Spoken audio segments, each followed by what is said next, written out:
ada pengalaman masa lalu dia yang menyebabkan kenapa dia jadi ragu. Saya tanya dulu, pengalaman apa di masa lalu yang menyebabkan dia begitu?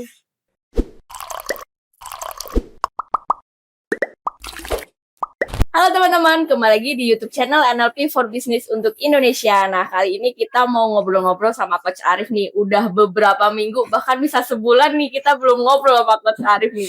Nah, sebelum kita masuk ke topik kali ini, kita sapa dulu Coach Arif ya. Hai Coach. Halo. Udah sehat ya Coach? Sehat. Sempet sakit. Iya Coach, betul. ya. Kemarin masuk rumah sakit 5 hari.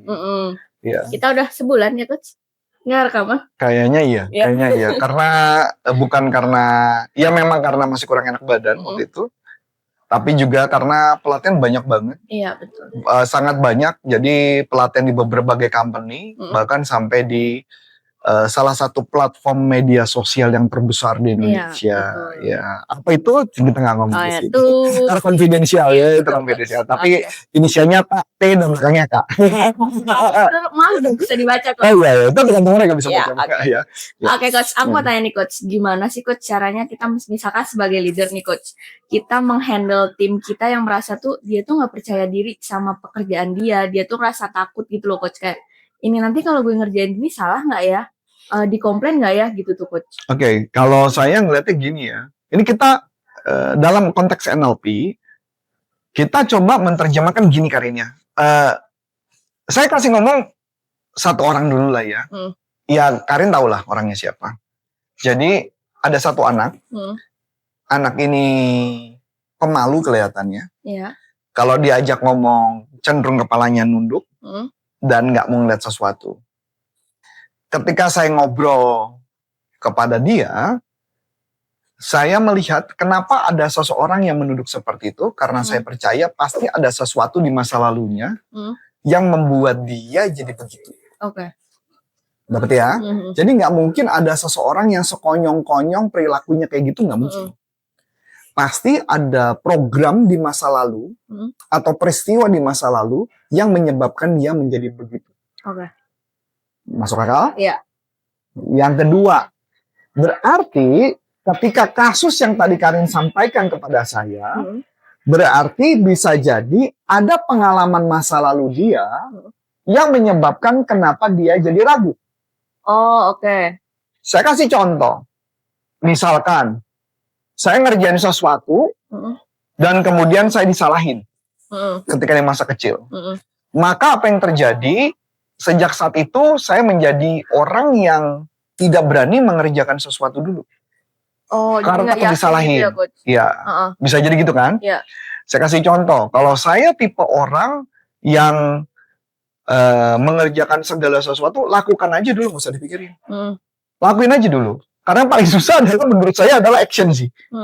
Untuk ngelakuin, lakuin yuk. Kan banyak orang nggak ya? Dia mikir dulu. Iya. Bikin konsep dulu, coret dulu, lama-lama nggak jadi itu. Iya benar. Kalau saya nggak, jalan aja dulu. Nah, kalau Karin tanya, kenapa pemikiran itu suka ada? Karena pasti ada ajaran dari orang tua yang dulu mengatakan, ya kerjain aja dulu. Nggak usah dipikirin. Nah, dari hal itulah yang membuat kenapa saya berani. Dan kemudian, banyak informasi-informasi di luar sana. Kalau dulu mau bikin buku, aduh takut saya nggak bisa bikin buku. Saya takut nanti bukunya ditolak dan sebagainya. Dan jawabannya adalah bikin aja dulu. Nggak usah dipikirin, jalanin aja dulu. Masalah nanti jadi apa enggak, atau bukan seperti buku, nanti buku juga diedit kok. Ya, ada editor yang ngeditin, ngapain lu pusing, lakuin aja dulu. Begitu juga pekerjaan. Nah, bagaimana dengan orang yang dia rasa, aduh gue takut salah nih. Berarti kesimpulannya apa? Pasti ada problem di masa lalu.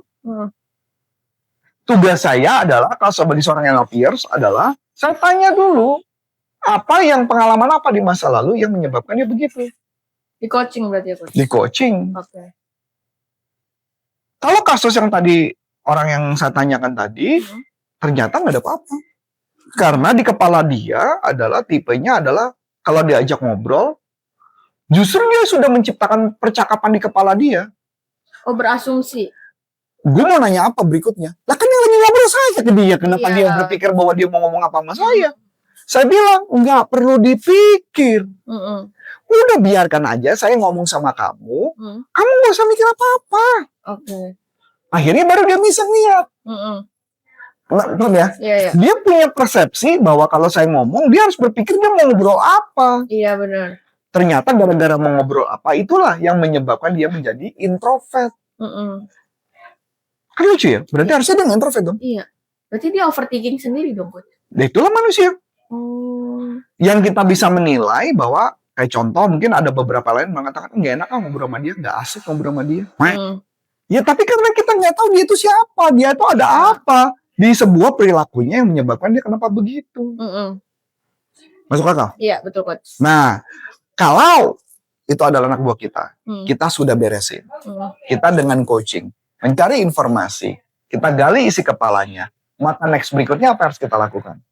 Yang harus kita lakukan adalah ketika dia berhasil, maka kita puji. Supaya perilaku itu menjadi rutin. Jadi kita tahu, oh ini bener loh. Nanti bisa bener loh. Dan itu diulang berulang kali sampai akhirnya menjadi sebuah kebiasaan baru. Oke, Coach. Kalau itu kan misalkan leadernya kan bisa NLP nih, Coach. Yang penting harus belajar NLP. Ya, betul. Kalau kan dia tuh sudah tahu nih, kayaknya gue emang penakut deh gini. Bisa nggak sih, Coach, kita perbaiki? Kita yang penakut. Iya. Kita sebagai pemimpinnya. Enggak, sebagai staffnya tuh dia menyadari bahwa dia tuh kayaknya emang gue takut deh, belum ngapa-ngapain takut gitu kan, Coach. Bisa nggak sih, Coach, kita tuh aware sama diri kita sendiri, kita bisa rubah diri sendiri. Intinya buat saya, kalau bahasa yang paling sederhana, saya suka dengan satu buah kalimat gini sih, Karin. Ini ayat, sebuah ayat dalam agama saya, yang saya anut, kalimatnya gini. Apapun yang keluar dari mulutmu, itu meluap dari hati. Oke. Saya ulangi lagi ya. Apapun yang keluar dari mulutmu, keluar dari hati. Sampai sini oke? Di bahasa NLP. Bahasa NLP beda kalimatnya. Apapun yang kamu katakan, apapun yang kamu ucapkan, itu pasti ada dalam pikiran bawah sadarmu. Ketika kita mengatakan saya merasa tidak dicintai, pasti informasi itu ada di pikiranmu. Sampai sini oke? Iya. Kalau dia merasa takut berarti apa? Dia di pikiran bawah sadar dia sadar bahwa dia nggak mampu, punya ketakutan tadi. Berarti supaya perkataan yang keluar dari mulut kita bisa positif, apa yang harus dilakukan? Harus berikan yang positif di dalam kepala sampai meluap dari hati, keluar kata-katanya hanya yang positif. Cara meluapkannya gimana? Diisi. Diisi. Pengertian diisi. Otak kalau lapar kan isinya makanan. Iya, betul. Betul dong. Kalau misalkan kalau kita ngomongnya negatif, berarti harus isi apa? Omongan positif. Omongan positif. Caranya gimana? Berarti kita mengafirmasi diri kita sendiri. Membaca. Membaca buku itu kan makanan. Oke. Nongkrong sama orang yang positif. Makanya ada ajaran, bacalah buku-buku yang positif, membuat hidup kita jadi positif. Membaca, terus kemudian bergaul dengan orang yang positif. Iya, betul. Maka apa yang terjadi? Lingkungan kita menjadi positif. Nah, ketika sudah menjadi positif, maka apa yang terjadi? Semuanya menjadi positif. Maka kalimatnya adalah apa yang keluar dari mulut, meluap dari hati. Berarti hati kita harus isi yang positif. Dengerin yang positif, nonton yang positif, semua hal yang positif harus dilakukan. Masuk akal ya? Iya, betul. Contoh paling sederhana. Ini contoh sederhana nih. Karin anggaplah orang yang positif. Karin mau jadi orang yang cemburuan. Cara paling gampang, padahal Karin gak cemburuan orang. Biasa aja. Gimana cara menciptakan Karin supaya cemburuan sama suami? Deket sama itu kali ya, No. orang yang cemburuan. Satu, boleh. Baca. Dua, nonton aja film sinetron sebanyak-banyaknya. Oh iya, benar-benar. Yang drama perselingkuhan. Gitu. Jangan drama percintaan. Kalau drama percintaan kan baru dapet pacar kan. Iya. Tapi tonton aja drama perselingkuhan. Saya berani jamin kalau nonton itu dalam waktu 6 bulan, ntar lagi juga Anda pikiran sama parnonya sama film. Overthinking ya. Overthinking. Makanya maksud saya, apalagi kalau nontonnya kapan? Malam. Pikiran bawah sadar bekerja yang sangat dahsyat adalah menjelang bangun tidur dan menjelang mau tidur. Oh iya, Coach. Masukkanlah segala sesuatu, nonton film yang tentang selingkuh sebelum tidur dan nonton selingkuh setelah bangun tidur. Dijamin itu dalam waktu 3 bulan Anda akan menjadi orang yang sangat overthinking atau cemburuan sama pasangan. Gampang dong? Iya, betul. Ya enggak? Iya, Coach. Jadi yang mau merusak hidup kita siapa? Diri kita sendiri. Diri kita sendiri. Jangan bilang, oh TV-nya soalnya disetel. Ya kan TV di kamar tinggal dimatiin selesai. Masuk akal? Iya betul. Jadi apapun yang meluap dari hati, apapun yang keluar dari mulut adalah meluap dari hati. Selesai. Masuk akal? Masuk akal. Nah, oke nih coach, makasih nih coach. Jadi apapun yang kita katakan nanti akan kita luapkan dari hati ya coach. Meluapnya dari hati. Nah, oke coach. Menurut aku untuk topik kali ini sudah cukup coach. Nanti kita bincang-bincang lagi ya coach. Nah, kalau misalkan teman-teman mau mengikuti pelatihan di Corpora Consulting bisa kunjungi di www.corporaconsulting.com. Jika teman-teman mau mengikuti pelatihan NLP bisa kunjungi di www.nlpleadershipindonesia.com. Nah, akhir kata dengan saya Karin dan saya Coach Antoni Arif, NLP for Business untuk Indonesia. Bye-bye.